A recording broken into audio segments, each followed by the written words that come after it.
The views and opinions expressed on this podcast are not necessarily representative of the coalition or any other entity. This content is intended for mature audiences only.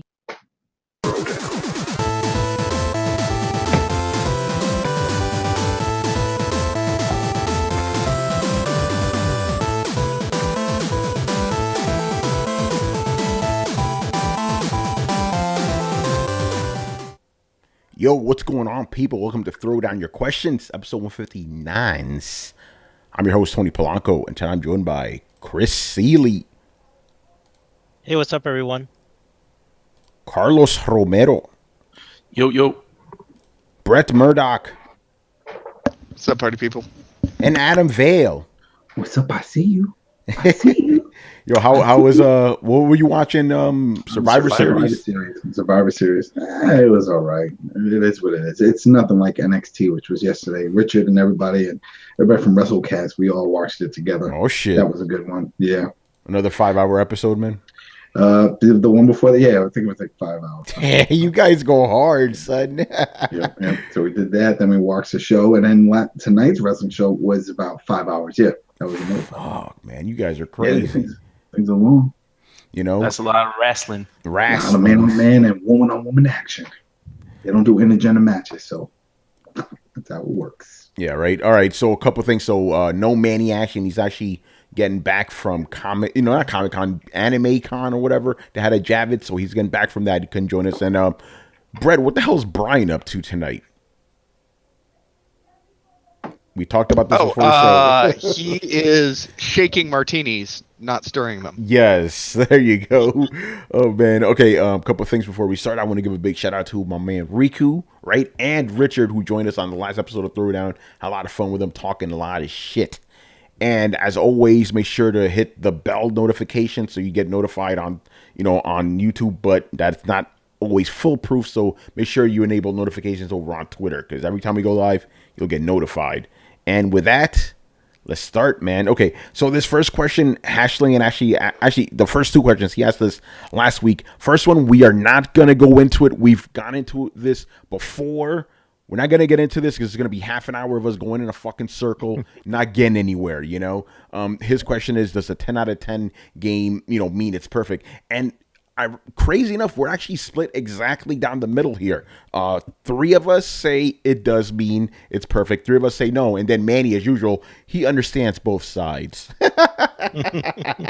So if you want to hear that debate, just refer to, I know we talked about it this year, so just go check those episodes out.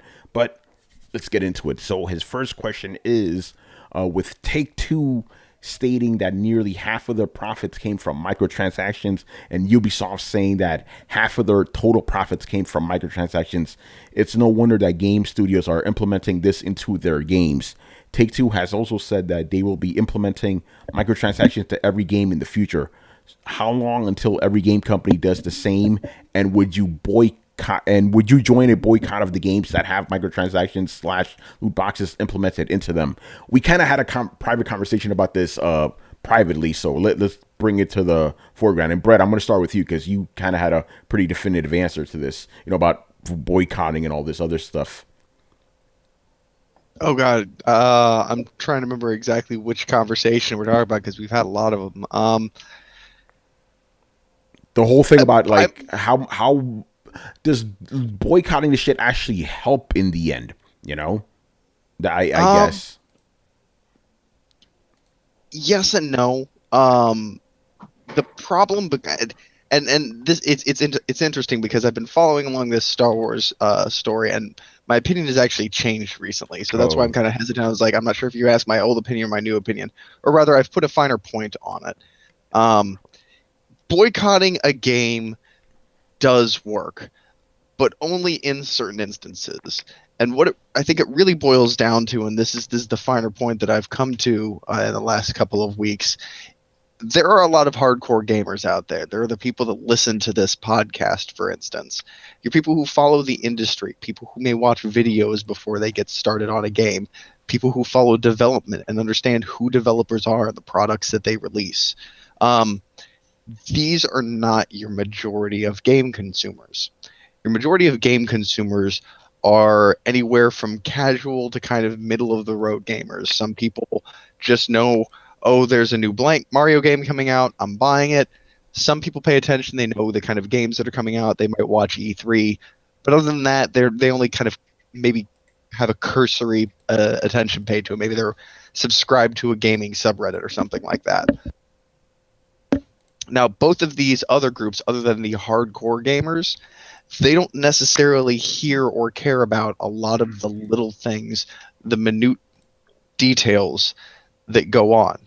Now, interestingly, what happens is that when the hardcore gaming crowd makes enough of a ruckus about something, the other two crowds tend to hear that rumbling and pick up on it. And the more that that message is transmitted, the more powerful the effect actually has. You'll notice that EA pretty much brushed off all of these concerns about gaming, even down to not really caring about what the reviews said, because they felt it was a strong enough IP on its own.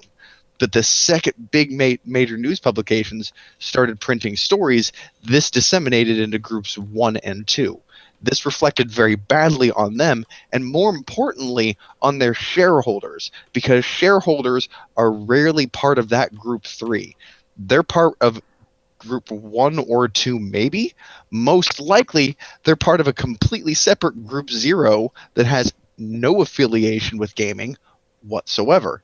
They only know the business practice and the business side of this. And the business side says that EA has been turning record profits with microtransactions. So out of these, I guess now 4 groups of people, 2 of them are intrinsically at odds with each other. And the end goal seems to actually be who can broadcast their message loudest to the middle 2 groups. So yes, long and short of it is boycotting works, but only if you get other people on board. It can't just be you standing on your principles. You need to be vocal with everybody you know about why you are vehemently against this practice and why they should join in on that, and have them tell a friend. Everybody tell 2 friends until everybody knows about this shit, and then you'll see a major impact. Yeah, and you've done boycotts yourself in the past, so I guess your answer would be yes. To some extent, maybe not microtransactions, but you have boycotted games before because of shitty business practices. Batman specifically, I have, and actually, I haven't actually seen a lot of what Batman has done. I mean, maybe they've disguised it under new window dressing, but I haven't seen a lot of, well, here's a main character that we're going to lock behind a paywall or something like that. I haven't seen much of that used game punishment going on anymore. So to a certain extent, I guess minor success. So yeah, I believe it does, but I believe that it's more complex than just boycotting. So you can't just be like, well, I'm not going to buy that. Everybody else will come to the same conclusion as well. Like, no, much like politics, you need to talk about this kind of shit, but you need to be civil too. Don't talk to somebody like, oh, you're buying that piece of shit. Like, a lot of people are uneducated. Take the time to sit down with somebody and be like, okay, there's the things you should know walking into this. And if we can get this all the way to mom and dad buying, PS4 games for little Timmy at Christmas, then they're gonna be like, oh, that's that Star Wars game I read about, or I heard about that on the news. There's a bunch of people pissed off because I guess it's got a bunch of hidden expenses in it or something. And that's all. Like, again, once that message is planted into the average consumer, do you have any idea how hard EA is going to have to work to pull that out? That's the thing that fucking terrifies them, is having their brand linked to exploitive business practices in the casual consumer's mind, which is this whole gambling thing scared the ever-loving fuck out of them. And that's they've rolled over, they've shown us their belly. And this is important because I think for the first time in a long time, even probably more so than the Xbox thing, we've seen exactly where these people are reacting to and how they're reacting. They've shown the chink in their armor. They've shown the soft spot of, oh shit, this is what hurts us. This is what scares us.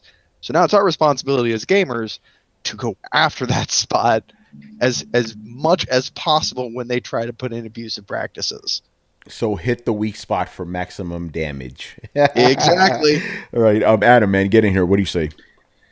I mean, we've seen this before with season passes, remember? And that was a big thing. And then also paying $10 to go online, and people, boycott say, I don't give a shit, and this and that, and they change up. And I think that's what's going to happen. This was a big wake up call, especially with what happened with Battlefront. I mean, we've talked about it before. A bunch of other games are doing this and making tons of money, and no one gives a shit. It's just that this is just the audience that decided to get very vocal about their complaints with microtransactions.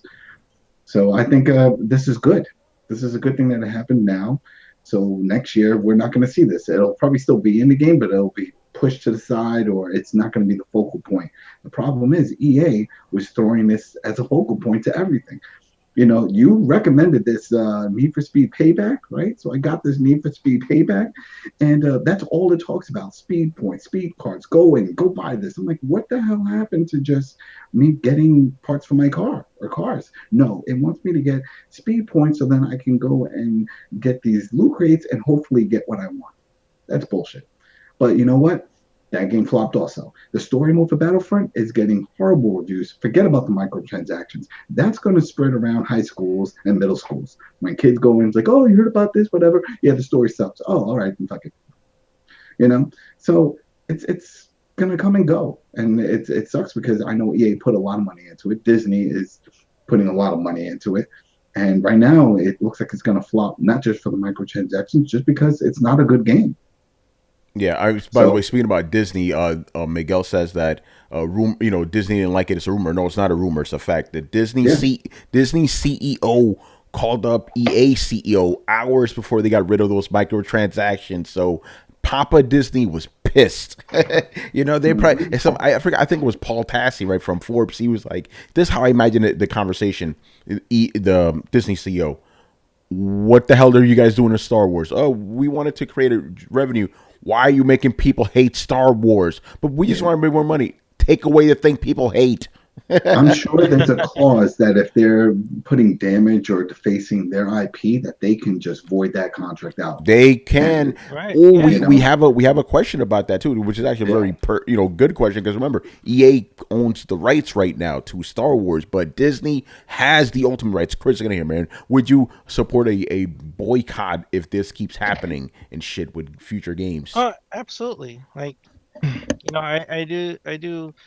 Like, stand on principle, but Brett's absolutely right. Like, I can't, we can't be the only ones saying that, in all sanity, this is ridiculous and super greedy and hate it, and everybody else goes, fuck, I'm going to buy it anyway, But at the same time, you take a case by case basis. Now, EA is the worst purveyor of greed in gaming, I think, and Take-Two is coming right along. They're learning their lesson, because if you look at and look at GTA 5. Look at the cost of anything in game from 2014 till now. It has increased like 20-fold, right? This is game money. I mean, they could make a car cost like $5 in-game dollars if they wanted to. They set the prices on stuff. They set the grind and all this stuff. So they're learning. They like because they're shark cards. But I mean, that in itself, at least it's like not buying a shark card and going, well, you don't know what car you're gonna get. Right, that's a loot box, and I think that's absolutely abhorrent. I'm against when I heard about it in Shadow of War, I'm like, this is complete bullshit. So, Chris, can I yeah, just yeah, go ahead. That the shark card kind of thing, to piggyback on what Chris said, is kind of almost a necessary evil. For those of you too young to remember, and I know I've said this before, but I just want to reiterate it.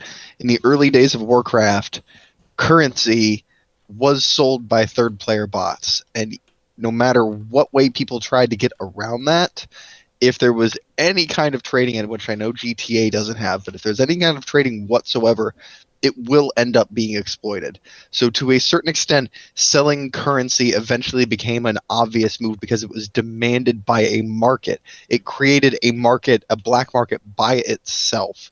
So you can't necessarily fault a company for necessarily selling currency. As much as I fucking hate it myself, you can't really fault them for it because we demanded it as fucking gamers. It's not the currency itself. It's then what are the costs of things in game. Like when I started GTA 5, the highest the costliest supercar was $1 million, and that was like outrageous. Now the costliest supercar is $3 million, right? And then jets and everything going, military equipment you buy, or whatever. You'll spend tons and tons of money, and then they have the shark cards right there because they make the grinds almost unbearable. If you don't run 2 or 3 businesses in GTA 5, you can't. It'll take you a month to get enough money to buy like one thing. Yeah, So I was trying to highlight that. I was trying to put the whole thing into context that it's not the money that people have the issue with, or at least I think it's the weird exploitation they do to drive you to pay the money, right? yeah. So with EA, absolutely they've gone a step too far.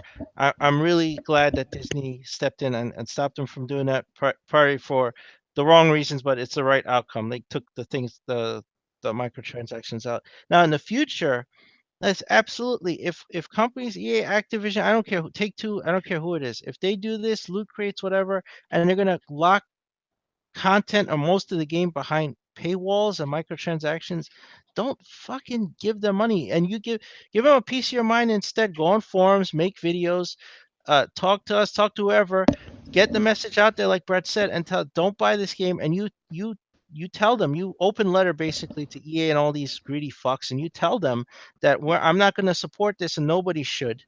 And Oh, your asses should be out of business if you keep this up.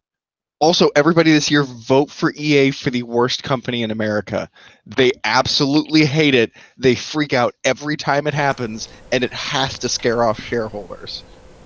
Yeah, I mean they're beating out banks for the worst company in America. Like you realize how crappy you have to be to. Well, it's not even that they got it. It's that every time the 2 times that they've got it, they've actually taken the time to respond in a butthurt public to the internet in general. Like, they actually brought up, like, you have all these people that are in line, toxic waste spillers and blah, blah, blah, and you vote us the worst company in America? Well, you're doing something wrong then. Like, get the message. Get the freaking message. Wells Fargo opens up fake accounts for people, and they're not voted the worst company in America. You are. Get the message. Yeah. Oh, man. All right, Carlos, get in here, man. Yeah, just like everyone said, it doesn't even, like, you don't even need to boycott. The threat of a boycott can cause change, like what we've seen with EA. Like, the game didn't even come out, and they backed off on their shit. So yeah, you just, like, people need to, like, put their money where their mouth is like, literally. So yeah, there's nothing really else to say other than, like, these kinds of practices are not something that I think the people will just blindly, like, leaned upon, right? So yeah, I fuck microtransactions. I'm just this whole microtransactions talks. Is it really microtransactions or is loot crates? I think it's loot crates. Well, they're both the same thing. They're basically the same thing. They're the same at thing. least if I know what I'm buying, if let's say like we talked about with the car or with the shark cards, at least I know I can get what I want. Loot crates, you don't. You put in your money, your $20, whatever, and you hope that you get what you want. Well, loot crate is a subset of a microtransaction. It's like, but it's just a different form. Get rid of the whole loot crates and just keep it to just, hey, you want this car? $5. Yeah. Well, no, I mean there's other, along with loot crates are bad, right? But we should also be angry at prohibitive grinding and stuff that forces people to need to buy in-game currency. So if Rockstar puts, like, I need to import, export, and gun running and smugglers run in order to get enough money, so maybe in 2 weeks I could buy the latest supercar, or I could buy a Megalodon car for $100. So that car really costs $100 in real life, right? Those kind of practices need to stop too. So we need to draw a line in the sand, but not just loot crates. Like, that's not the bridge too far. We were already past that bridge. Brian has been complaining about this forever. We passed that point, right? So we need to take it back to sanity. Like, loot crates should be the tipping point that everybody goes, all right, we've had enough. We need to reform this. And if you don't reform it, we're going to shut you down. yeah, and kind of like what Hashlinger is kind of like mentioning, it's like, well, like what I got from his thing is like, why the hell are we paying $60 for these games? Yeah. It's like they're making most of their money, a freaking lion's share of the revenue from the game. using microtransactions, why the hell do you even charge us $60 for then? Like, just be upfront to what the model of the practices of how you make money for the games are. Yeah. By the way, Carlos, to answer your question, because they can. That's why, right. and also because gamers have this stupid notion that if a game is less than $60, it is not a good game. It's a stupid notion, but Dude, no, they honestly believe that's that. retailers. No, gamers say that. It's like, oh, it's a budget game, $40. Yeah, they've been saying that shit. You know, that's marketing. Who do you think gives you that idea? Like, retailers have, like, they will only put $60 games in the case. They will put $30 games in another case and $20 games in a fucking bin. They know what they're doing, and there is actually one of the arguments as to why, like, the increase for No Man's Sky was that retailers don't want to carry a game unless it's a $60 price tag because it's not worth the space on their shelf. Yeah, I'm not disagreeing. No, I'm not disagreeing with anything you're saying, but I'm just saying that it's both. Yeah, it is both. Yeah, because I hear it all the time. Like $40, that must be a cheap game. Who wants to buy that shit? Well, PUBG is going to be on store shelves, and that's $30. Yeah, that's true. And what's in Overwatch, like $40? Shit, it's no, not even. Insane. Overwatch has always been $60. It's not even in real today. Yeah, man. It's gonna be game of the year. Never been cheap. Man. I thought Overwatch. Okay, I guess I was wrong. I thought Overwatch was 40. Anyway, I think we pretty much covered this topic here. I almost forgot about myself. Would I boycott a game? I mean, okay, what is boycotting exactly? And I know this is a stupid question. Is it you're actively not buying the game, or is it just not buying the game, period? Because if it's just not buying the game, period, I'm already boycotting this game by virtue of me not being interested in it. You know what I mean? I think along with not buying the game, you have to be vocal and public about why you're not buying it. Simply not buying a game, like I didn't buy like Stardew Valley, but I don't hate Stardew that's Valley, what I'm saying. I'm like, but not buying Battlefront 2 if I was gonna buy it, and me saying like you guys are greedy assholes and this is why I'm not buying this game. I would have been interested otherwise, but you're ripping people off and therefore I'm voting with my wallet. I'm not giving you money. I'm letting people know why I'm not giving you money. That's boycotting, right? Yeah, I got you. That's a tough question. I don't know if it's a game I really, really want. I'll probably still buy this shit, to be honest, even though I'm not with this whole microtransaction loot crate shit. And that's the thing, though. It's like if you're not like, oh, I'm not gonna buy this, then don't. I mean, if you just wanted the game for, let's say, the story, then just play the fucking story. Yeah. You don't have to buy the other shit. All that stuff is all for the multiplayer. And a lot of people honestly don't play multiplayer. You're not a big multiplayer guy. A lot of people, they like the story. Yeah. You know, I love the but I the story shit about the multiplayer. If the story shit, though, yeah. But there you go. That's what I'm saying. So let's say, all right. But they don't learn anything if you buy it anyway. Yeah, that's true. If you buy it they don't care. To them, you're a statistic on a spreadsheet. You're part of the billions of dollars they earned in a fiscal year. They don't care about you, the gamer. They don't care about you as a person. They just look at the spreadsheet, they look at the numbers, and they go, this model worked. Do it over again, and you will keep getting watered down, shitty stories, and for vast multiplayer and huge microtransactions. But if no one's buying the content, then that staff that they're trying to keep employed to do the work, then there's no point. Then they'll see, they're like, all right, that didn't work because no one's buying this shit. They're buying the game, but no one's buying the microtransactions, the loot crates, and we're spending all this money promoting it. We got a full staff coming up with new shit to sell, and no one's buying it. Yeah, but that's if you're dealing with honest people. See, most marketers are dishonest people. They're guys who want they're cowardly people who want to save their own jobs. They don't give a shit about you, me, or anyone. They're weak people, by the way. They act strong when they're interviewed and stuff because they have a position of power. If you take away the money, they are nothing. These people are nothing. But they're also dishonest. So in order to keep their jobs and keep their narrative going, they will futz numbers and do whatever they can. So you have to go a step beyond that. You can't make them hurt a little bit. You have to make them hurt a lot in order that they can't hide stuff like this. They can't hide this anymore. Agendas can only go so far until your business goes out. Why do you think Axel Alonso's not working on Marvel anymore? Those are things that people speak with their audience. You can only keep a narrative going so far. Man. All right. Let's move on, man. We still got a couple more questions, y'all. G Megaforce 123, man. So his first question is, why does the average adult act like video games aren't for people with jobs? The typical response being something like, there just isn't enough time, and I'm always working. Even when I'm not at work, there's always something I got to be working on at home. Is this still a thing that's going on? Like, people think, because they don't recognize the fact all the time that they sink into mindlessly watching TV. Yeah. I was going to ask you that. Okay, simple question, right?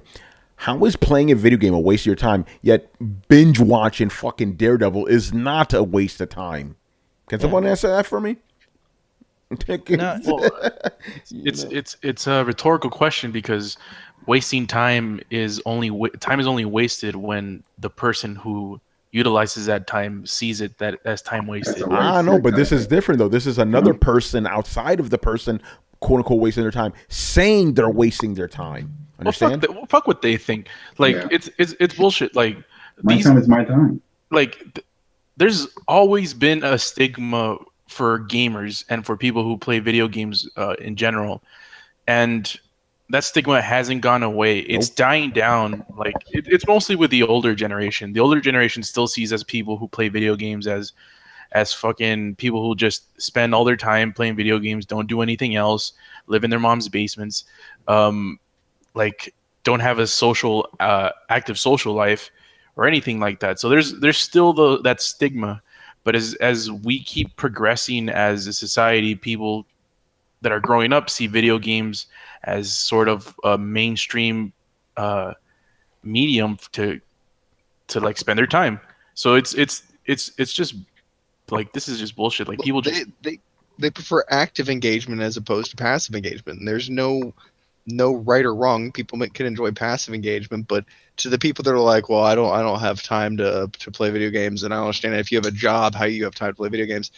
Because instead of sitting there zoning out and beta waving in front of a Netflix for 3 hours a night, I get online and play video games and get on a headset and talk to people. I'm actually being more engaged. I'm utilizing critical thought, and I'm socializing instead of just sitting there. So it's how you're using it. I mean, everybody has about the same amount of free time, even adults. Like, if you're an adult that's so busy with 4 kids that you don't have time for literally any hobby or to watch TV, like, I find that kind of hard to believe.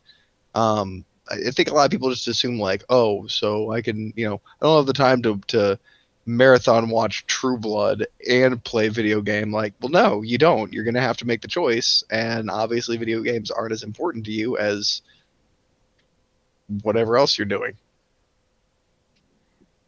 Yeah, but again, I think Carlos hit on that. It's like, this is the older generation still saying this bullshit, That's what I'm saying. I agree, but they watch 4 hours of Murder, She Wrote. Yeah, I know, right? Yeah, it's ridiculous. All right, we answered that. So next question is, did Xbox gamers not play video games during the Nintendo and Sega era? They keep saying Japan is irrelevant, so I'm guessing they didn't play Contra, Mario, Castlevania, Mega Mans. Japanese games from Japan or own Japanese systems like Nintendo or Sega. We actually talked about this before. It's like, wow, okay, did these guys not grow up with the fucking Nintendo and shit? Because they say, oh, these fucking Japanese games. Who wants to play that shit? I'm like, I couldn't wrap my mind around. The only way you could say that shit is if you grew up with a fucking gaming PC, playing Carmen Sandiego or something. That's the only way I could. With PlayStation or Xbox. But PlayStation is Japanese. I'm talking about 40-year-old dudes saying this shit. That's the part I don't get. I think they're seeing it the wrong way. I think what they're trying to say is the JRPGs and stuff. I think that's what they're bitching about.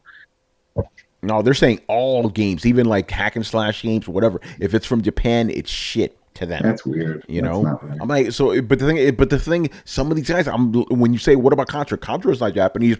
Yeah, Contra is motherfucking Japanese, bro. Well, so is Castlevania. But that's where I think Adam's partly right.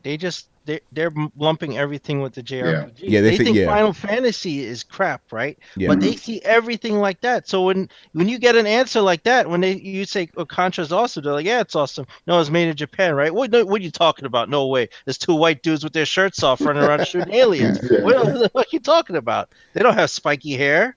Yeah, I think I get it. Well, there's also a common thread of like, Devil May Cry. There's anime inspired games. There's Japanesey games, and then there's games made by Japanese studios. And a lot of times there's a pretty big overlap. And we all know those Japanesey kind of games. Yeah. Dynasty Warriors would fall into that category. Most JRPGs would fall into that category. Devil May Cry would fall into that category. Ninja Gaiden would fall into that category. Yeah. Persona. I mean, it's not just JRPGs, but there are games that definitely have a Japanese kind of flavor. And I guess while I don't have any issue with that myself, I guess somebody could find that particular thing distasteful. And there's guys who spread a bad narrative. Like there's people who definitely don't know that. Like obviously Tony has found them. And then there's guys like Gamer, Yeah. who will perpetuate this stupidity, you know? Yeah, And it's exactly. just stop. Yeah, and then they start calling, like Japanese people racial slurs and shit. They take it to a whole other level. Oh, Jesus. Yeah, like they say shit like, "Oh, these bunch of fucking rice eaters." I'm like, okay, I like rice. That's what I'm saying, man. We love arroz, Fuck. And these are like actual 40-year-old gamers. Yes. Brett, I wish I was making this up, man. These are dudes that have fucking kids and wives and shit, just going crazy. Oh God, bro. they procreated. Yes. Well, go ahead. I was gonna say some of these dudes even have like, I'm not gonna name names, but you're gonna know who I'm talking about. This guy posted a picture that his kid drew of Microsoft's executive. So either one of two things happened. Either way, it's fucking creepy. Either he made his kid draw this shit, or he fucking drew it. Either way, it's bad. Like a picture of like Phil Spencer and Mike Ibarra. Like, what the fuck is this shit? Like, with the crayons and all that shit, yo, these guys are maniacs, man. They're crazy. But yeah, crap in these games, such a fucking idiots. But then the funny thing is, the instant a Japanese game gets on their shit, they fucking love it. They were hyped for Scalebound. That's Japanese. How come, it doesn't look Japanese to them. No, but it wouldn't matter. Even if what's that game you like, Carlos, on Xbox? Fucking Lost Odyssey, right? When that got re-released, they were hyped as shit. I'm like, why didn't you buy it originally? Well, beggars can't be choosers, man. Oh, that's a good argument. Shit, like man. and I'll explain the reason, and it's pretty simple. It's a filter. Like, what games are on Xbox? Nothing. There's nothing out. But yeah, so it's mostly like shooters, racing. Like that's what they're focusing on mostly. Like they don't have an abundance of JRPGs available in their category or anything like that. So obviously the people who support these types of games will be on Nintendo or PlayStation or whatever platform plays it. The ones that stick primarily, I'm talking about single console primary gamers, like the people who just want to play third-party games or shooters or Halo or Gears are just going to be on Xbox. Yeah, no, you're right about that. It's in that way. I understand why people who don't like RPGs tend to be in that platform and don't have an open mind. Yeah, exactly. All right, man. Moving on here to Black Metal Gamer. So. This one is, here we go, Adam, this ties back into what you were talking about before. If Battlefront 2 suffers bad sales-wise, how will this affect any plans for Star Wars games? For you who don't know, EA has the rights to all Star Wars games. That's why they're making a shit ton of them.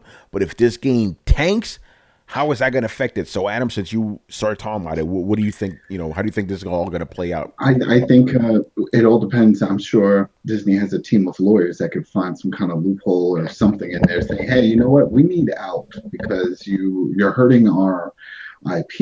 We lost profits. They'll make up some numbers or something. And then they can just shop it around to another studio. I'm sure there's plenty of others that'll jump to it. Imagine Rockstar doing one. Who knows? Shit. Imagine Naughty Dog doing it. God. Man. You know what I mean? I'm sure there's plenty of other studios out there that are like, yeah, go ahead. This is great. Fuck everything up, because then Disney will just pull it. And that's what will happen. Yeah, Hashling says it's until 2023. So, but they could do it if they find that loophole, like you said. Yeah, that's it. if they see that, if this is right now, think about it. This is probably the worst reviewed Star Trek anything. Star Wars. Star Wars. Sorry, Star Wars. You've been watching Odyssey or whatever, Yeah. Discovery. Discovery. You know what I mean? Yeah, So no, you're right about that, because the contract may say as long as you sell X amount. You know what I'm saying? Yeah, exactly. I'm telling you, know? man. And if it starts getting all this bad press, they're like, oh, no, it's not us. Don't, because people know that Disney owns Star Wars. And the last thing they want is like, oh, man, Disney's nickel and dime. No. It's our partner. Oh, it's your partner. You're friends with people like this. You partner with people like this. Oh, no, we don't. Not anymore. Yeah, exactly. I really don't have much to add to that. I think you hit it on the head, man. You know? man. Yeah, Activision. I don't know if that'd be a better situation, you know. Where are we right now? Okay, I don't like these type of questions, but you know, I'll throw it in there. Okay, what? Actually, no. Yeah, what Q1 2018 game do you think will sell the highest? Again, we're gonna answer your question, but why do you guys ask us these type of questions? Who honestly gives a fuck? You know, I'm just being real right now. I don't give a fuck. You know, like whatever game sells the most is not going to affect me. It's not going to affect you. You know, and I never like speculating, oh, this game's going to sell 13.5 billion. This one's going to sell 11.2 million. It's like, whatever, you know. I don't know. Whatever you think is going to win it. I don't know. Yeah. I don't really mind that kind of question. It's interesting. Like it's kind of seen like what sort of like what people prefer over other things. And like my answer would be, hold on, is Red Dead Redemption or Red Dead 2 going to come out? Supposedly. But the thing is, it's not really supposed to be about what people prefer. It's supposed to be an objective question, isn't it? What game do you think is going to sell the most? So you have to take personal opinion out of that equation. Oh, you yeah. know? Yeah, you have to kind of like boil it down into a science. That's yeah, like, but I think you're right. I think you actually did hit Red Dead Redemption. Probably will be the highest selling game. I don't know how much it'll sell. That'll probably be just because it's fucking Red Dead and Rockstar. You know, I heard that's March. If that's March, same month as God of War. Whew, boy, it'll be delayed. You mean twice because it already got delayed? Well, No, it'll be delayed. GTA 5 was supposed to launch March of 2013, and it didn't. Yeah, that's right. Yeah, no, it'll get delayed, and it'll be an awfully convenient delay because it'll push it into a place where there are less competitive games, and then this is just because I guess I'm feeling cynical tonight. The answer to this question is the same game that'll win Game of the Year, even though it's not technically out yet. Oh, man. well, And I don't think for the same reasons. I don't think you think it would release like, so let's say Red Dead's slated for March 2018, right? That's what I heard. Yeah. If that gets delayed, do you guys think? I think it would get if it gets delayed, it would get delayed to the fall of the same year. Yeah. I don't think it would come out like during the summer or anything like that. No, I think it would be. I think they'd push it till fall. Yeah. Yeah, GTA 5 launched September of 2013 after its delay. Yeah, I'm imagining they're also going to be particularly careful to have the online up and running at launch, which is what will probably prompt the delay because they don't want to repeat the huge fiasco of GTA Online coming soon. Yeah, even though it wasn't GTA Online delayed. No, that's what I'm saying. GTA Online did not launch with the game, even though they promised that it would. Yeah, that's true. Yeah. What And really? I everybody thought it was super pissed just about it. No, I thought it was just heist mode. Yeah. Yeah. No, Was it just heist no, mode? no. GTA proper online was delayed for like 2 weeks, I believe. Really? And then when they launched, it was all fucked up and broken. Yeah, that's true. All right. You know? Heist didn't come out for like a year and a half, something like that. Yeah, exactly. Forever. And then the PC version was delayed.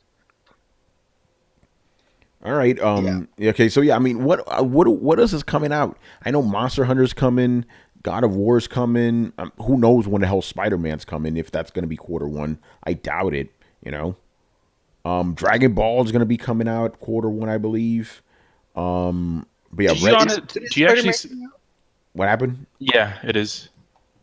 Spider-Man, like I think it's coming out. It's like February or something like that. Oh shit! So Okay. are we talking overall, or like Yeah, will it be a bestseller for the PS4? No, overall, most copies. Okay. So Yeah. like third-party Yeah, multi-plat. Yeah, everything. You know. It'll be fucking pub again. It could still be a contender. Could be. That's what I'm saying. I don't really like answering these type of questions. You know, too much speculation. You know, Monster Hunter. Monster Hunter. You know, or If dinosaur Red Dead comes dinosaur out, warriors. Yeah. If Red Dead comes out, it'll be Red Dead. If Yeah. not, it'll be God of War, Spider-Man. Yeah. I don't think God of War would come close to the other games. Yeah, not Spider-Man will fucking destroy it. Let's just be honest. You know? Yeah, no, that's true. No, I think Spider-Man is a good fucking chance, man. Hey man, no votes for Nino Kuni 2? Nah, you know that's not gonna go anywhere, man. Fuck that shit. I'm mad at Nino Kuni. Oh. Because they took out the Pokemon aspect, you know. Oh. The one aspect that was kind of whatever in the original game, you know. Anyway, yeah. Points to the fucking game. One of the things that set it aside from most other games. Not to me, dude. I barely use that shit. I'm like, all right, it's just a fucking animal, you know, whatever. Where the hell are we? All right, All Day Digital. And since we're like really running through these questions, I'm gonna actually toss in his leftover questions from last week too. So let's start with this first one. Okay, Sony recently trademarked one of my favorite games, Syphon Filter. Do you guys think we could see another installment of the game? Oh man. Here's the thing: you do realize they could just be renewing the license or whatever, just so they could release it as a PS2 classic. You know? Yeah, they did this in 2014 too, and I got all excited. Like, they renewed the trademark Syphon Filter. We're gonna see. No, didn't happen. So I think they're just sitting on the trademark. They don't want it to expire, just in case they decide to make that happen. Yeah, exactly. I'm not saying I don't think it'll happen anytime soon. I think if you see, you'll see Syphon Filter on PS5. Yeah. Right? Oh man. I've never played Syphon Filter and absolutely no interest in it, so I have nothing to say. But yeah, I believe it's gonna be a PS2 classic. You know, with trophy support and all that other shit. You know. Yeah, there you go. Yeah. All right. So no one else. I wish Brian was here because that's one of his favorite things. Yeah, he loves Syphon Filter. Yeah. But I think he'd agree. I Oh yeah, yeah. Coming. All right. The next question here is, did achievements / trophies have an impact on the way you play your games? For me, when I play Nintendo games, I feel not as attached to the title without them. I never knew this little subtle thing would have such an impact on me, but it does. Yeah, Adam and I were talking about that the other day. Absolutely. Like, basically, like, I'll set it up and then you could continue, Adam. So I was saying that I just got, I think like 500 something moons in Mario, and he's like, prove it. You can't prove that shit. I'm like, yeah, I know. It fucking irks me. It's like I'm doing all this shit for nothing, kind of, But Adam, go ahead, man. How's it changed? Yeah, man, because it's not so much of just the number going up and all that. It's more of like just documenting. It's putting it on my permanent record. It's like this has been done and it's there, and it's like my own little sticker catalog. Yeah, kind of like My Name Is Mayo. Exactly. There you go. I love it. You know what I mean? It's like just keeping track of that. Mr. Masaji, the BS games that came out that people were like, that wasn't a real game. Yeah, it was. And I got the platinum proof because no one's going to give a shit 10 years from now.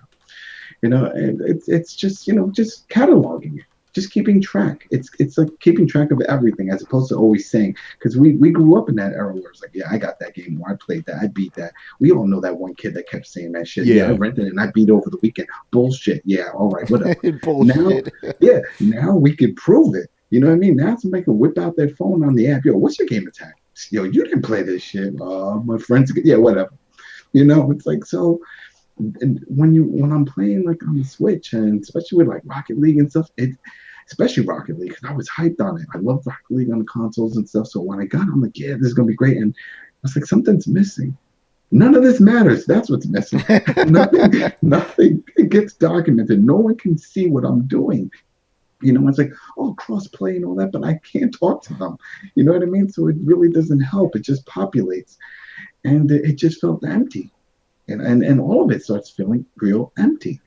And I hate that feeling, but that's what it is. And I really wish that they had something like some kind of tracking system, just to say, hey, this is your Nintendo lifespan. This is what you've been doing. You beat Tyson and Mike Tyson's Punch Out, stuff like that. And the fact that it's not there, it just, yeah, I feel like something's missing. Yeah, I like, and Nintendo would have like the greatest achievements too, Oh you yeah, know. oh yeah. But it's sad. But yeah, no, I love the documentation part because like you said back in the day, like yeah, I'm beat that shit over the weekend, son. Like yeah, really prove it. And there's no way to, like basically you can't dispute them. Now it's like, what's your gamer tag, bro? Yeah, you know, exactly. that's why I love, that's why Cuphead exposed a lot of dudes. You can't say you beat Cuphead. Show me them fucking achievements, bro. let's see how far you where got. those Chivos at? Where those Chivos? You know, oh man, Chris, what do you say, man? Oh, absolutely. It's changed the way I play games because I'll complete more stuff. Not only that, Yeah, you exactly. try to do shit would normally do. It's like, let me find all these fucking pigeons, man. Like normally in the game, I ain't doing this shit. I'm going for the boss. Like, no, I gotta find these pigeons, man. That's a gold trophy right there. Yeah. Even I find it going into playing Nintendo games, like I was playing Zelda and I'm trying to get all his memories. Why the fuck do I care? I'm not. Nobody's gonna know I did this, and I could go kill again and right now. I don't need to do this shit, this side shit. It's just because I'm so used to doing that on PSN, and then for achievements that I'm doing it there, even though for Nintendo it doesn't matter, right? But it is changed how I play games. And just to add to that, there's something that the PlayStation does that the Xbox doesn't, and it really gets to me. And something I really like is that when you pop a certain trophy, it'll tell you the status, whether it's common, rare, very rare, ultra rare. And that always gets me because, like, wow, I just got something and it's listed as ultra rare, and this has been out for months. No one's done this. A very small margin of people have done this, and so it adds a little more to the experience. Yeah, for sure, man. Damn, I'm losing my fucking track. Anyway, yeah, achievements are cool. I like the tracking and stuff. It exposes people, which is probably my favorite aspect of it, especially with Cuphead. I'm like, how many of you motherfuckers beat this game? Let me find out. Yeah. This is the thing I wanted to bring up. Okay. When I was growing up and stuff, I never ever played a game on hard mode. I'm like, why the fuck? I'm just going to play on normal. Achievements made me play games on hard mode for the first time in my life. I'm like, okay, may as well give it a shot. I want to get the fucking platinum, So it makes me do stuff I would normally not. Don't get me wrong. Some achievements are fucking bullshit. Like shoot 10 million bullets. I'm like, okay, this is just busy work. And you're just giving me a bronze for that? Fuck out of here. Like nowadays I'm at, because when achievements first started or trophies first started, I was like, nope, I am not putting you down until I finish everything. And I would like mortify myself. Now it's like, if I feel the achievement or whatever is like unfair, I'm like, fuck that shit. I'm not doing it, But I also feel that if a game is really, really good, as weird as it sounds, I owe it to that game to get that fucking achievement. And also it feeds my like OCD shit. I love fucking collecting shit. I love that 100%. If I get 99% of the game, to be honest, I get a little irked. I'm like, I didn't beat this fucking game. I'm the dude, even before achievements even existed, I would get 100% on GTA every single time I would play it. Because it's like, no, I can't leave this shit at 70. Yeah. That just can't happen. I need to get 100 in this shit. But at least the game would tell you, right? Nintendo games don't tell you. If I don't talk to this certain dude, I don't know he has a side quest. I might want to do that. Yeah, you're right about that, because you could bring that memory card to your boy's crib, like, yo, man, 100%. You want this? You want this shit? And it's a win-win even for the publisher on their end, because then they get a little counter and get to see, all right, everyone's playing it to this point, everyone's doing this mission type. You know what I mean? They keep track, and at least with PlayStation, Microsoft never did this. But when I get these platinums, I get emails from these publishers, and I get put on lists and stuff, and I'm like, hey, you want to be in this beta? And why do they care? It's because I actually played their game through.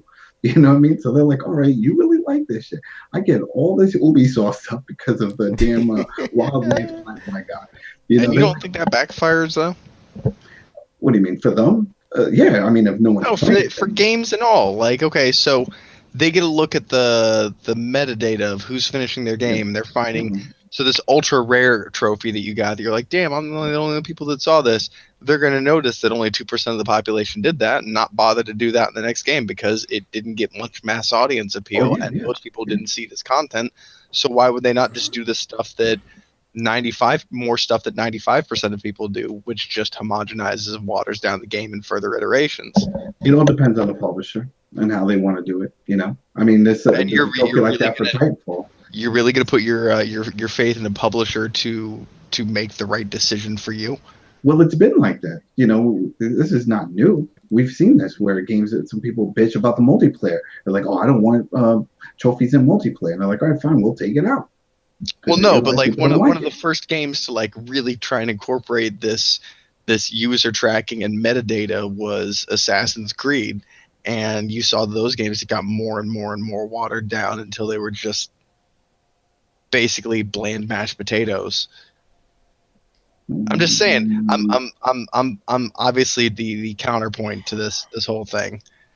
So I'll ask you, Tony. Do you want the Tony answer? Or do you want the my answer? No, what is a Tony answer? I don't even understand that. The bread answer. You're not Tony. You're bread, man. What's your answer?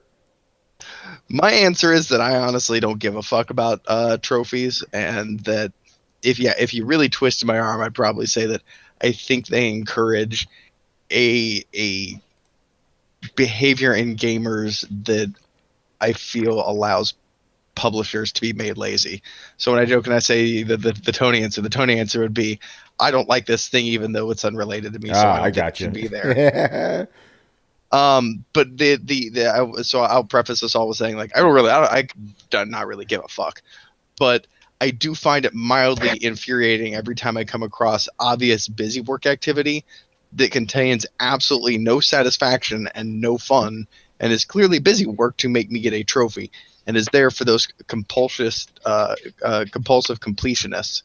And I feel, again, that's I know people with OCD, and they're like, man, I have to find all these pigeons now because the number I have like 47 out of 60, and now it's gonna fucking bother me. And I'm like, you're not playing for fun though. You're playing because now you feel uneasy. The game has put you in a sense of mild anxiety that you need to resolve. That's not what the point of a game is supposed to be. The point of a game is supposed to be that it's fun. In Chris's instance, when Chris is like, why the fuck am I looking for all these memories? The answer should be because they're fun. Now, they weren't fun to find at all, but I think side quests and side events should be completed because they're fun. I mean, Chris, why do you invade in Dark Souls? Because you get a trophy for it? No, because it's fun as a motherfucker. Right, like, why do... But I invade 15 times as a mound maker because I want that damn trophy. That's the difference, though. See, so I could turn that right around. But the memories, the memories, I'd say Zelda's fun. The memories aren't fun though. I hate looking for those fucking spots. Oh god, they're awful. Yeah. See, but if you gave me a reward for them, hell yeah, I'm gonna go find them. Yeah. Fuck that. I'll take a picture. But then it's just making you do something that you don't want to do. Yeah, but it's just an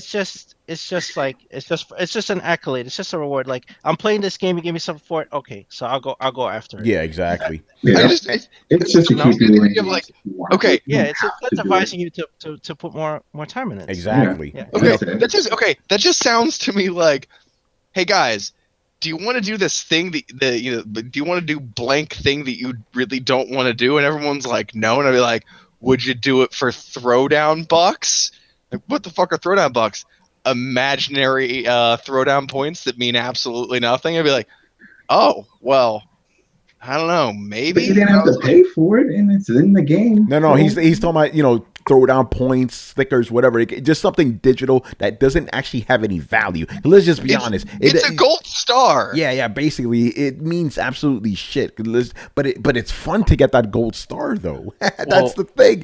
Here's the thing, Brett. Here's the thing, Brett. Here's the thing. When a teacher gives you a gold star, it was because they gave you the gold star for doing something you didn't want to do and normally wouldn't have done on your own because you didn't want to do it. But here's the thing, though.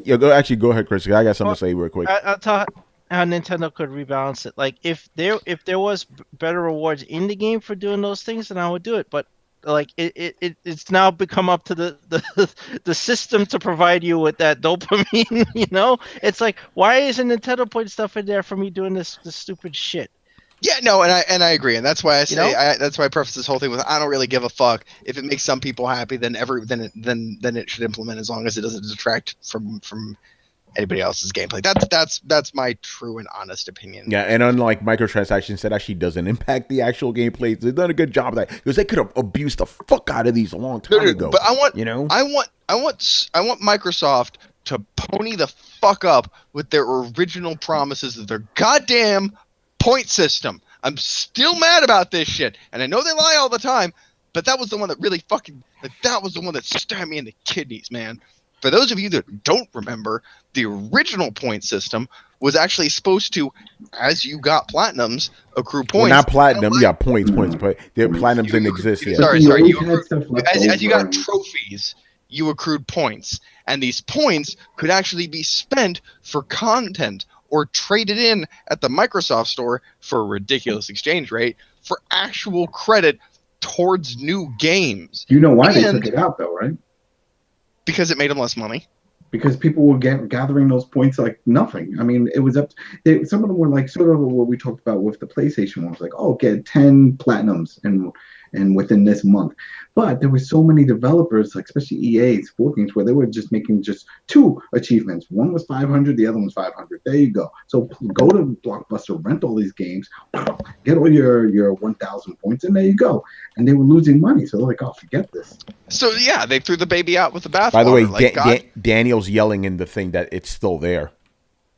Is it? Oh, you can purchase content with your points? Yeah, please. Can you do They that? have the reward system, but I don't think it's to that extent of what it was before. I know I'm part of the Microsoft Rewards program. What have you got now? Have you got anything? You can bucks. He gets throwdown you bucks. convert it. You take that and you convert it, sort of like how I do it on PSN, but I get more on PSN, but where you get those points, you convert it toward $10 or $20 or stuff like that. Cards. It's the same type of thing. They send me things all the time where it's like, oh, here's a random question. Who played Luke in Star Wars? Everyone's going to get this right. And they click and like, yo, you got 5 points now. All right. So I agree with Brett to a certain extent, but I feel like his answer is kind of disingenuous to the whole, the main aspect of why we like achievements. My regular one or my overdramatic one? Well, the Brett answer. The reason why I agree with Brett is because, yes, it's like a lot of these things are just fake. Like they're kind of like participation awards, They're like, oh, like you grinded out this much to get all these feathers, so you get a notification saying that you got all these feathers that really don't have anything to do with the game itself. So it's like, congratulations. Well, I don't mind that. You can have that. It doesn't really affect me. I'm not an achievement hunter. I'm not a trophy guy. They don't really matter to me in that context. But where they do matter to me is where we mentioned this at the beginning, or Adam mentioned this at the beginning, is the documentation. It's like it tells you like what games you've been, when you've been in some show, a screenshot when you beat it. It's like I like how it documents your progression through games. It's like, okay, so I've played Gears 3 and I've only been the 2 levels. It's like that shit's gonna be documented 20 years from now. 20 years from now, you can check out your achievements and be like, yo, I only beat the first 2 levels of Gears 3. It's like, man, let me get back to that, like finish it off or something like that. Mark of shame. It's like, yeah, man, it is a mark of shame. That's good. Well, no, it's also like Adam said, like there's the whole like, wow, this trophy's ultra rare. Like I totally get that. Like don't get me wrong, I get that more than anything as the guy who played Dark Souls when somebody said, man, it's like the hardest game ever. I don't know if I can play this game. I was like, huh? Challenge? Like, so yeah, no, I get it. And like the funny thing is, like, Nintendo doesn't have trophies, but some of their games have leaderboards. Like, even in Mario, like the rope skipping has a fucking leaderboard. Yeah, but you have to get into the game to check those leaderboards. It's like, oh, so let me see who. I don't even know if the leaderboards are from your online friends, but I know Mario has leaderboards for those Koopa races. Yeah. Are those just leaderboards from your local save, or they're worldwide, man? Because I was like rank 100,000 something, So that's good, but like when you want to check, it's like I wonder, like it's like you have to go into the game to check that. Like yeah, you do. Yeah. And like Mario, I beat the game. I I could just lie and like to everyone and say I beat Mario Odyssey. Oh, hey, I beat Super Mario World back in the day. Though, if somebody's pathetic enough to lie about completing a video game, like unless it's Cuphead, I totally get. But like for the most part, someone's like, yeah, man, I totally beat Final Fantasy VII. Like, I don't give a shit.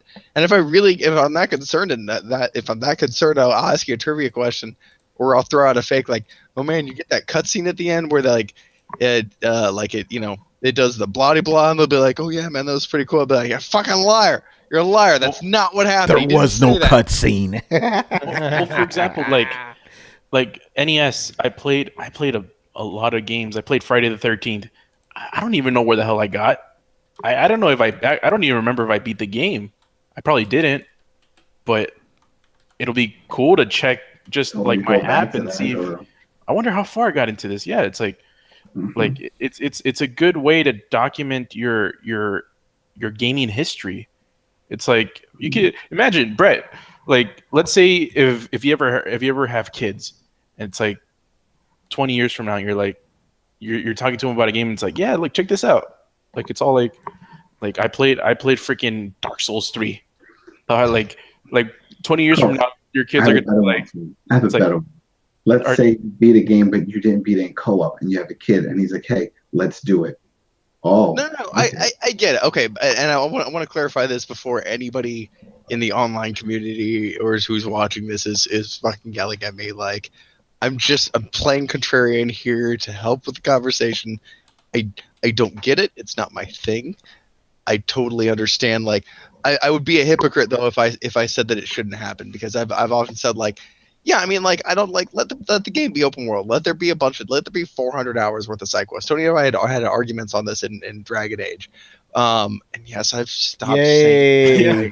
I kind of miss it now. You finally, see, no, now you Carlos, do. don't fuck it up. He's finally saying it right, because it irks the fuck out of me when he says it all. I know, and that's why I was saying it that way. Anyway, we had long conversations about this. I like the fact that there was a bunch of side quests, because I could do them if I wanted to, and I could skip them also if I wanted to, whereas Tony was like, I have to do them all. This game takes fucking forever. Which, is exactly why like games like Fallout would also drive Tony fucking crazy. I had to bring it up once per episode. I'm pretty sure that's a rule. So it's yeah, you know me, bro. I got to clean up that map before I move on, son. It's like, what? And I'm gonna be here all day now. Assassin's Creed was just like that. Yeah. I've always been an advocate of, if it's not hurting anybody, go ahead and let it happen. There's no reason not to. And trophies are one of those instances for me where, like, it's not my thing, but yeah, give the people their trophies. There's people fucking asking for them. They make people happy. They and I'm sure especially if you have OCD or any kind of mild OCD, like, I'm sure getting that completion trophy it's just fucking satisfying. Oh yeah, it's like pulling a plastic off a new electronics. Like, it's the amazing feeling that you must get. Yeah, that's what I'm saying. Like, I've chased that dopamine high through 3 Dark Souls games, so I get it. I get whatever gets you there, man. If that's your jam, that's your jam, and they should allow you to do it. I want to clarify something here. Even though we're on opposing viewpoints, we all understand where the other one's coming from. Like, Brett, I don't disagree with anything you're saying about why you don't like them. It is a total fucking, it's not a waste of time, but it's pointless. It really is, right? It's not why I don't like them. It's just why I don't participate in them. Like I get it. I personally judge my games based on, I'll do an activity if I feel like it's fun and I'm encouraged to do it. But otherwise, I don't really care. And by the way, we're only talking about a subset of quote unquote getting trophies. That's like the extreme version of people who want to be completionist. Yeah. Like getting, like, don't forget, beating the game is getting a trophy, getting an achievement. That's part of the process. So yeah, my thing is, like, when it comes to platinums, as long as I get 100% in the actual game, I'm fine with that, even if I don't get the platinum. You know what I'm saying? Because I know some of the other shit is like busy work. Let's just be honest, Yeah. Don't get me wrong. I want to get that platinum, but if I get 100% in the actual game, like Batman Arkham Knight, I didn't get a platinum, but I 100%ed that bitch. I love it when they separate those. That's one of my many beefs with like some of the Assassin's Creed games. They're like, you beat the fucking game and you go and you do a bunch of stuff, and they're like, how am I still at like 48%? Yeah. Assassin's Creed 2 was like one of the few games I played that if you get 100% in the actual real game, you get the fucking platinum. You know, like completely get the GTA platinum. does that. GTA is also like that. No, Yeah, not you really. don't have to beat everything. You just get 100%. No, Like, but yeah, in right, we'll give it to GTA, you. if you get 100%, you can't get the platinum because you still got to do the online stuff. Understand? Well, yeah, you do the online, but I'm talking about there's a whole bunch of other missions. You won't get all. You don't have to do all the missions to get the 100%. Yeah, no, you don't. Yeah, they give you like an overabundance of missions. there's more. I don't mind all the missions. It's the collecting pigeons that I fucking hate personally. Yeah, But that takes you to places that you normally yeah, it wouldn't does, go. and then it makes you do You know? certain shit. Like that's What why, was it, like in remember- Mario, like Remember yeah. in, I don't normally go there. How about this? Yeah, you know what? Make it interesting. Oh yeah, here's one. Grand Theft Auto 4. Go inside the Statue of Liberty and shoot the pigeon off of the heart of the Statue of Liberty. Yeah, I remember that. Yeah, it does take Remember you that? places. Yeah, Who would have done that? and like I said, now I actually really love Mario Odyssey because of the extra shit I need to do to get these moons because I have to play the game in a completely different way, a more technical way, which I didn't have to do there. Yeah, But that brings up my point. That is good game design. Much for the same reason I praise Zelda, where I'm like, I climb that mountain because the game puts it in such a way that I round a corner, I'm like, oh, there's a mountain there. I want to climb it. And I get up there and there's stuff up there. Like that should be the natural progression of like, I want to do this thing. Oh, that looks fun. I wonder if I can kill that thing. And you do, and the game's like, here's a reward. I think Mario's great about that. You're like, I wonder if I can get on top of that thing. And you try and you try and you try and you try and you try and you try and you try and you try and you try and finally you do. There's a whole bunch of coins just like a big fucking stack of coins just sitting up there. You know, the developers are like, hey, good job for doing this hard thing. Hey Brett, as great as that experience sounds, wouldn't it sound even slightly just an incy bit better if it had that achievement or trophy sound at the end of it? Yes, man. You know, like ding. I would love that, or boop, boop, or whatever the fuck the Xbox which is does. weird. Which is weird for me, and I have to admit this. I'm a very competitive person, so a lot of times I find myself having trouble getting sucked into like big time sinking games. Like one of the reasons I love like Ark and that kind of game so much is because I feel like everything I do has more consequence because I'm actually in a world shared with other players. So you put any semblance of competitiveness or like, you know, that's one of the reasons Dark Souls sticks with me so much. Like, yes, like I have to get the best weapon and I have to be the very best because somebody may come through and try and whoop my ass and I'm going to fire lance the fuck out of them and then dance on their grave and laugh. But if I didn't have the chance to fire lance the fuck out of random strangers and then dance on their grave, I wouldn't be as compelled to push myself that last 2%. So it's weird that I don't really care about trophies. Like I give zero, even as you say that, I'm like, nah, I really wouldn't care. But I admit that's weird, especially for me, because the thing that pings me the most is getting those trophies, those gold trophies that are you know ultra rare. Like doing those things that other people haven't managed to do. Like that's where I can absolutely understand it the most. But for the rest, it's just. It's for me. It's always been bragging rights. Maybe just that it's that old school thing. Yeah, but like, again, I like leaderboards. I love leaderboards. Yeah, and leaderboards I never cared for. But again, for me, I've always been getting 100% before these things even existed. Wait a minute, you don't like leaderboards? No, not really. I don't see. There's a weird psychological thing going on here. Then why is that? Because I like leaderboards, competition, online multiplayer, but I'm not a fan of trophies. You're pretty much polar opposite on that. Yeah, we're different types of gamers, man. That's what makes things so beautiful. You know, Brett, you and I had a conversation about this. How you and I like doing mundane things in games, but different types of mundane things in games. I like collecting trophies. I like collecting collectibles. You hate that shit, but you like building stuff. I hate building stuff. Yeah, I hate hunting down pigeons, but I will tend to potato crops for 2 hours. Nope. So yeah, that's what I'm saying. Like we both like mundane shit, just different types of mundane shit. You know, it's interesting. Yeah. So you should give everybody their options. Exactly. All right, as long as it doesn't fuck up anybody's game, man, for sure. All right. Next up here, I've currently speaking about a giant ass game. I've currently been playing Assassin's Creed Origins, and it's probably going to be my game of the year. With that said, do you think More developers should space out their game releases for development time to improve or innovate the franchise or take a full step up from the previous entry. He's talking about the fact that there was a year gap between this Assassin's Creed and the last one. Yes, take as much time as you need. Don't need to rush these games. Whoa, They whoa, don't whoa, need whoa, to whoa, come whoa, out whoa. with Hold on a every second now. Hold on a second now. unless you let's- have multiple studios. Let's Yeah. let's not forget that there are studios other than Ubisoft out there. Like, if we're talking about just blatantly, should they take more time? I don't think necessarily. Should they I think take he's. the time to make us finish? I think he's talking about like game, studios that put out yearly games. I think he's talking about like Yeah, that's how I read it too. No. That's the impression that I got, but he didn't say that, and that's why I he wanted didn't. to make that specification. Yeah, like, no, yeah. Should there be longer before Elder Scrolls games? Yeah, No, no. fuck you. Of Put course out the not. next one. Yeah. So yeah, let's just go with yearly annual games. Yeah, because obviously you'll be waiting 20 years between fucking Elder Scrolls and Grand Theft Auto games, Dude, especially because now they're like focusing, like, we don't just want to make Elder Scrolls and Fallout games, so we're letting our development team do other stuff. I'm like, why? It takes them like 8 years to make each game.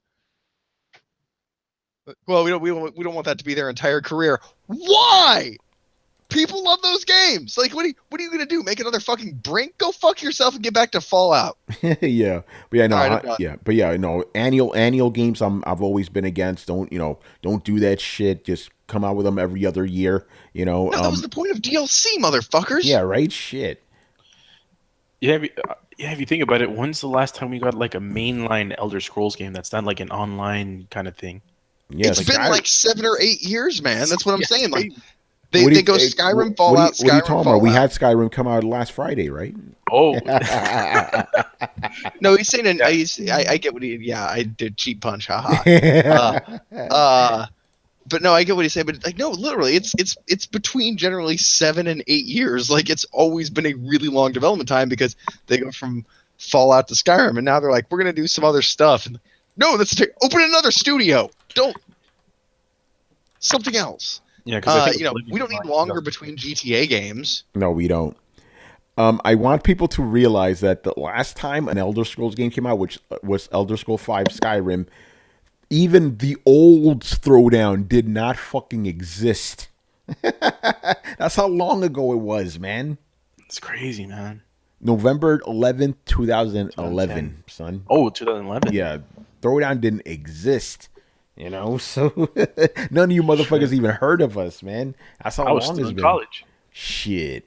But yeah, take as much time as you need, but don't take too long, I guess. Yearly games deemed to not be a thing. That should just They be really DLC. don't. Yeah, they get rid of yearly games. That's fucking Yeah, bullshit. We just discussed that about sports games and stuff like that too. It's Even like, sports games, just release DLC. You don't need fucking new sports game. Yeah. 2-year minimum, preferably 3 years. Yes. 3 to 5 years seems to be the sweet spot for developing a good game Yes. that actually makes progress in the previous iteration. Anything between then, you're not really overhauling, you're just adding, and that can all be done through DLC.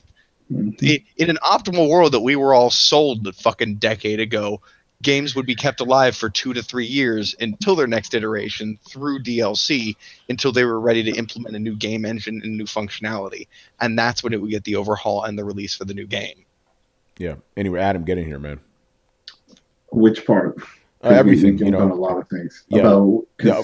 About studios and the lead time. Yeah, no, I mean, unless they pull like what Activision was smart about with Call of Duty and just adding more studios, it's all right, get everybody involved because then that gives them a longer window. I mean, what's it, 2 years?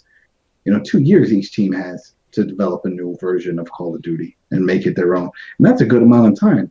Dedicating 2 years to one project. So, I mean, it's not like they're creating a whole new engine.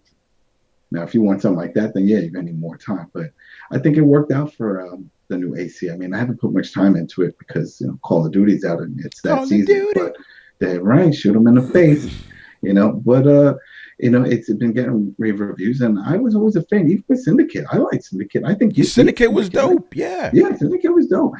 But it already had the bad taste in everyone's mouth from Unity. Yep. So people backed away from it, and that's a shame because that was a really good game. But give it a year, give it 2. Who knows? Give it whatever they need to make the game. That's the whole thing. I think we all agree on. It's like, don't put a number on it or a date or a year. Just it's done when it's done. And I think it'll work out for everybody. It's a win-win for the fans. They get a quality game, win-win for the publisher. Yeah, it kind of sucks for shareholders. And sometimes when they're like, hey, we need this game to come out at a certain time because we want to see profits. And it's like, shit, what do you do? Yeah. And I think that's why we see a lot of these games getting rushed that shouldn't come out. And they're coming out because they just have to release something in that quarter. Yeah, exactly. Chris, get in here, man. Mr. Chris. He is gone now. He's muted. All right. Oh, sorry, I There was you are. talking the whole time. Yeah, no, I agree with what Adam said. Like, give the games the time they need. Like the yearly stuff, yeah, needs to go. Even sports games, I think is the biggest waste of money. Like you tell me you can't put a roster in there and some tweaks, Yeah. every year. Yeah, it's For that, you bullshit. don't need to do it. FIFA, man. Like the engine's good, so just it's like $15. I could get a new roster and update. So just do that. And then with just jump on what you said with the sports, and then they drop dramatically in price within like a few months, and in some cases, once the season's over, $20. You know what I mean? It's like, all right, a few months. So that's usually what I do. I just wait, and the next, $20, $15, get the mega edition. Yeah, absolutely. And with the other games, like, yeah, let Call of Duty breathe. Let these other games breathe, man. Do something else. Do some explorations. That's the thing. These guys don't take any chances. They don't test anything. It's like, just keep churning this out. Run this fucking franchise into the ground. Activision doesn't learn anything. Hey, just keep making Guitar Hero games till it goes in the ground. They're buried. Like, they were pumping out, I think they were publishing Call of Duty and Medal of Honor at the same time. I'm like, yo, how many of these games you gonna do? Yeah, man. And those Guitar Heroes, remember there was an Aerosmith one, there was a Metallica one. They was like, every band they were getting their own version, and they're like, oh, we can keep this up. I'm like, no, you can't. Yeah. People eventually be like, you know what? No, I'm not buying this $60 interactive album where I play with my toy guitar. No. Yeah, that shit died out quick, boy. Oh yeah, they burned into the ground, and then when Rock Band came in, now you had competition. It was just too much. Yeah. And at that point, it was too much because it went from the guitar to having a bass, to next, a whole band. Remember, it was like you got the drums. I remember that. Yeah. But here's the thing. It burned out fast, but that shit was like on fire, like for a good 2 or 3 years. That shit was ridiculous, man. I remember going to bars and they had a setup in the back so people to play. Yep, I remember that shit, man. It's crazy, bro. All right. Next question is, okay, this is an interesting one. So far this year, what game have you put the most hours into? You know my answer. That was Wildlands. That was like, what, 120 hours? Yeah, that's right. 120. You went ham on that shit, boy. Yeah, man. And that was one of those things where I'd wake up in the middle of the night, like, shit, I think I know where I can find that document. I know where that shit is. Yeah. I'm telling you, there was times where I woke up early in the morning just to go check a certain area out because I was like, I think I know where that shit is. And it's like I put in a lot of time. And then the weird thing is that some of these games, it's almost like a casino. They don't want you to know. Because then you know how much time you're putting in. Because then it's like, oh, fucks with your head. Damn, I'm putting too much time in this. I could be playing with my kids or something. But that game, they sent me an email every month, or every other week. They would send me an email. It's like, hey, here's your progress report. You beat this mission. You killed this drug lord, and you put in 65 hours. What? Damn, per week, son. Shit. Yeah, it was. Yeah. That shit is crazy. I'm telling you, they were my friends. Yeah, no. This year, this year I played a lot of like big games, but pure hours wise, it's gonna probably be Persona 5 because like Persona. Persona. It took me about 96 hours to beat the game, and then I snuck in about another 10 because I started doing New Game Plus, but then I stopped. So yeah, about 105 hours or so. Great fucking game, man. And then probably the second one after that would probably be. Probably Assassin's Creed Unity, and then Zelda. Zelda took a long time because, like, I think the last 10 hours of that game before I just said, "Fuck this shit. What am I doing?" I was just grinding for the those robots they have around the land. The Guardians, yeah. I was grinding for pieces for them so I could build up the super armor. But then I just got sick of it. I'm like, fuck it, I just want to beat this game. But I was grinding like a bitch trying to get that shit, And right now, EA Battlefront rep is writing all this shit down, saying, "Oh, did you hear these guys? They're working hundreds Hey, of if you're hours." listening also, and Brett, I know you're gonna get mad at me. I would have put more hours into that game if those towers told me where all the fucking shrines were. I'm like, I'm not trying to go to YouTube to find that shit. Oh yeah, the Sheikah sensor is garbage. Yeah, it's garbage. I'll I'm like, say listen, that. why can't the towers tell me where all this shit is, and then I just have to go find it? Yeah. Like, come on, man. Like, people are gonna go to YouTube anyway. Just make it easier on them. I would have loved to check out every shrine because the shrines and those were amazing. Trying to figure out how to work them and stuff. But I'm not trying to go through all that shit. So yeah, Persona 5, Persona. Carlos, what about you, man? What game did you put? Not Heroes of the Storm, by the way. Oh, yeah, I was about. I took out my fucking calculator because I don't. Nah, son. All right, so I have a calendar here. yeah. Well, what I was gonna do is I was like, how many days have passed through this year, and I was gonna multiply that times Shit. 40 minutes. Okay, besides Heroes of the Storm, even though I do want your answer for that one though. But so I don't know how many hours I have in Mario because I already have 450 stars on that, and I put a lot of time. Yeah, I got 40 hours. It tells you, that's the good thing about Switch. It does. That's the thing it tracks. It tracks the fucking hours. But I'm on it right now, and I can't see it. I can only see other games that I played, not Mario. Really? Yeah. Okay. I think you may have to turn it off and come back and shit. It's really weird how it works, but to me, it says I put 40 hours and I have 640 something, maybe 650, something like that, moons, God damn. Yeah, man. You get to a point where you're like, man, I'm going to have to pay 50 freaking coins every freaking time to ask Toad to tell me where the hell the next moon's at. Shit, I haven't even done it yet. Actually, now I'm at the point where I'm like, all right, Tony, time to hit up YouTube because I found everything that's on the fucking map. You know how it shows you those extra ones on the map? I got all that shit. So I'm like, okay, that's it. Got to hit up YouTube now, Yeah, because some of them are just ridiculous, man. It's like, how the hell am I supposed to think to do that? And then there's other ones where it's just this random place where in the ground it starts vibrating. You're like, oh, I have to butt punch the freaking ground. Yeah, that's what it is. It's not like, how do I get them? It's like, where do I get them? Like, you're running around the map. It's like, I don't, you're like John Travolta. It's like, you're like, what? Yeah, man. It's like you literally have to go through the map hundreds of times to just run around to figure out how to get everything. Yeah, ain't nobody got time for that shit. Yeah. But by the way, speaking of Mario, not to derail this shit, get to Darker Side, man. That shit is going to take you minimum 15 minutes to get through, and there are no checkpoints. You have to do that shit from beginning to end without, if you die, you go, whoop, all the way back to the beginning, son. I don't even know how far I've made it into this shit. I think I'm a third through, and I've played it for a good 3 hours already. This shit is every trick you've learned in the game, you need to utilize. That's how you fucking make platforming games, man. Amazing. Okay, so I guess you hold on. Didn't you beat Persona, bro? No, I'm in the 4th castle. So I was gonna say, no, not yet. I'm playing it right now, actually. So, no, not right now. Right now during the show, but Adam's playing Need for Speed. I see that shit, Adam. Yeah. I'm gonna talk to you about Need for Speed, man, because just quickly, Adam.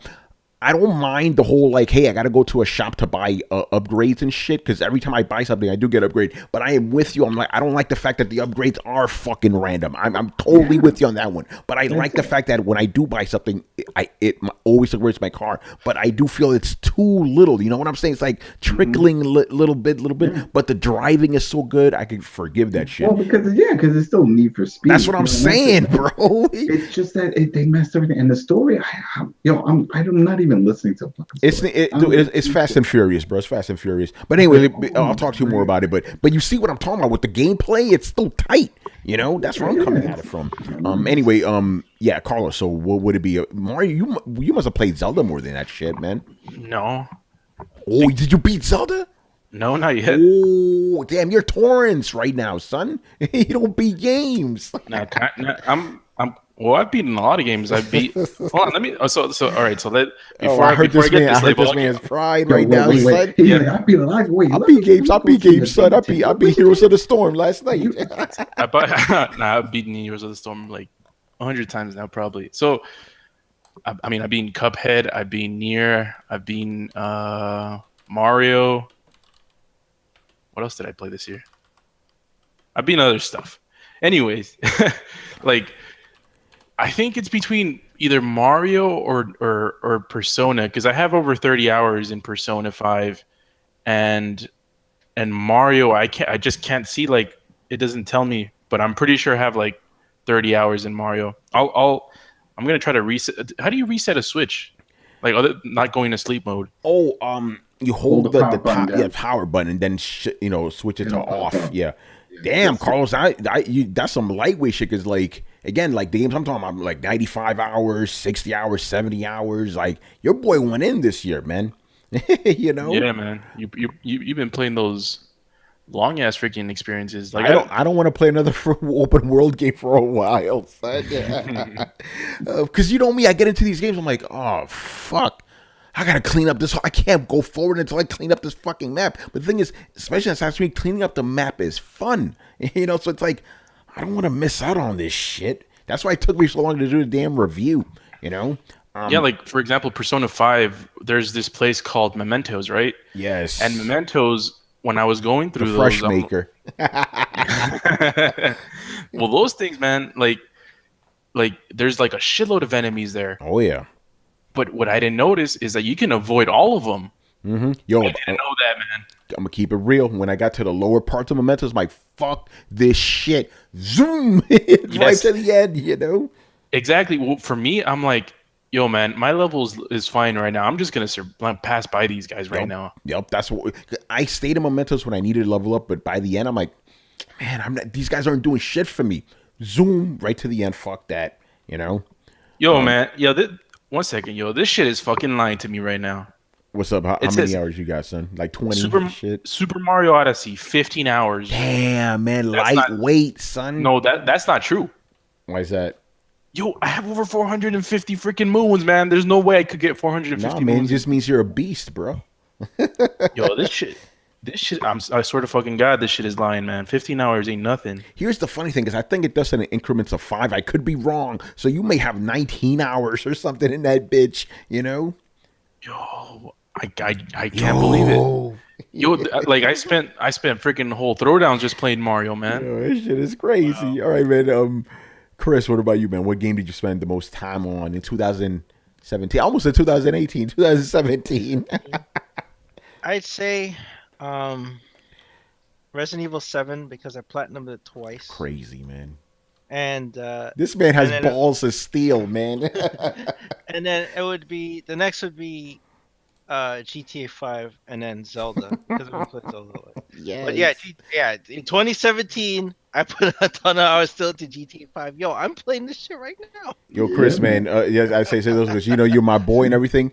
But if you don't play Mario by the end of the year, I'm gonna come over there, man. I'm gonna slap you real quick. No, I'm gonna play Mario, but I gotta finish my Zelda. You know, beer to finish your tequila, man. Yeah.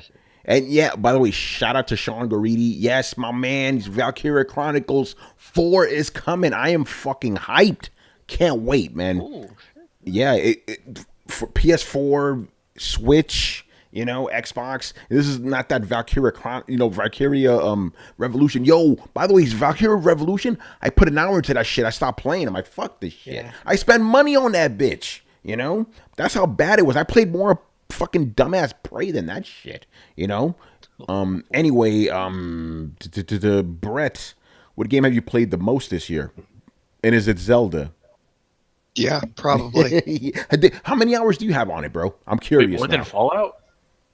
Well, I don't know. I've played a lot of Fallout lately, but I think Zelda probably tops it. Take out that Switch, man. I'm curious now. Probably about 100. Oh yeah. Let me see. Man, I think it was 86 last time I checked. Nice. You did the other shit too, right? The DLC stuff. I actually haven't finished all the DLC. Ooh. I haven't finished one of the bosses either. Nice. With the DLC, you get the permanent Master Sword, right? The one that doesn't break. Yeah. I tend to space like it's one of those games like I'm kind of afraid to beat it because I don't want it to be over. So like I'm one of those people where I'll either play if it has multiple like endings like Fallout, like I'll play through like my first Fallout playthrough. I did the Brotherhood, and I only did probably about a third of the side missions. And when I felt I had done a bunch of side missions, I just plowed through to the end. And then I waited for the next DLC to come out, and I started a new character, and I was like, I'm going to do the Railroad ending. And then I would do, the DLC, the Railroad ending, and some of the other side quests. And so that's generally how I tackle games where I know there's going to be DLC coming out that I want. So everybody, for those of you who are all aghast, like, oh my god, I haven't finished Zelda, it's because I know that there's one more big DLC coming it's going to add some substantial content, and that plus the last dungeon, plus finishing up the Master Sword trial will be a good enough chunk of content that I'll be able to sit down for a real gaming session. I like a bit more meat to my games than just a DLC generally provides. Nice. All right, man. So that's all of us for that question. So the last question here is Mr. Joel Torres, man. Another one of these questions, man. What do you guys think could have been the lifetime sales of the N64 if Final Fantasy 7 through 9 and Metal Gear Solid were exclusives? Oh, God. That's what I'm saying. It's one of these, like, hypotheticals, bro. Quite a bit? Yeah, no, I don't think so, because the games would have been super limited, being squeezed on an N64 cartridge. Yeah. Let's be real. Metal Gear, Final Fantasy 7 was 4 discs, 4 CDs, right? Yo, imagine paring that shit down to fit on one cartridge, one N64 cartridge. Well, for those who don't know, the reason the game is on PlayStation, not on Nintendo, the platform where all Final Fantasy games came out on Nintendo up until that point. Reason it wasn't on N64 is because they couldn't fit that shit on it. That's why, on a fucking cartridge. Yeah. That's why Square Enix or Squaresoft, they were like, fuck it. So yeah, you're right about that. Maybe they wouldn't have done that well because they would have been gimped. I don't know.